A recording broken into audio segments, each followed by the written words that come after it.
नमस्कार, मैं योगाचार्य राहुल बडोला और आज का वीडियो स्पेशली उन लोगों के लिए है जो कि दिन भर व्यस्त रहते हैं और व्यस्त रहने के कारण उनका जो पेट है, लोअर एब्डोमेन है, वो पूरा अच्छे से बाहर आ जाता है।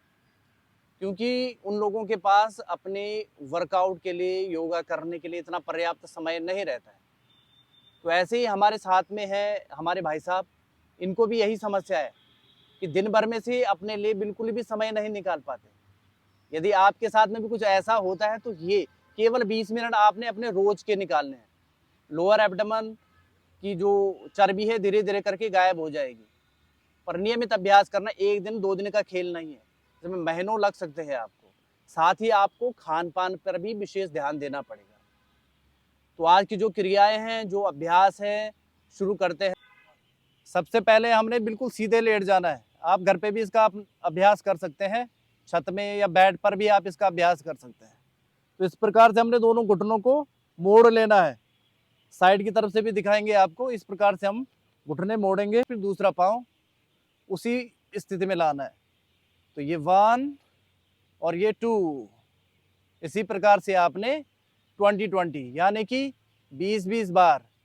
देखो शुरुआत में ज़्यादा लगेगा आपको, तो शुरुआत में आप 1 सेट कर सकते हैं 20 का। धीरे धीरे करके आप उनकी संख्या को बढ़ा सकते हैं। तो पहला अभ्यास हो गया ये अभ्यास है, उसमें हमने दोनों पाँव को मिलाना है। केवल ये 50 डिग्री के आसपास हमने पाँव को रखना है। यदि कमर बैक में पेन हो तो कमर के नीचे आप हाथों को रख सकते हैं इस प्रकार से।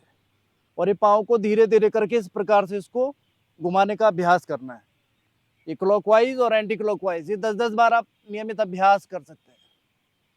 10 बार क्लॉकवाइज और 10 बार एंटी क्लॉकवाइज।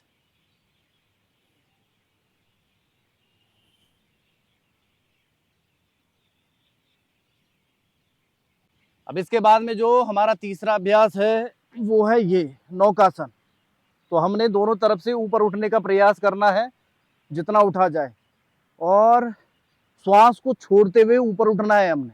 और जितनी देर तक हम रोक पाए उतनी देर तक हमने इसमें अपने आप को रोकने का प्रयास करना है। अब इससे उन लोगों को भी बड़ा फायदा मिलेगा जिनकी बार बार नाभि टल जाती है। नाभि टलने की समस्या भी धीरे धीरे करके दूर हो जाएगी और ये पूरे एब्डोमेन पर काम करेगा अच्छे से।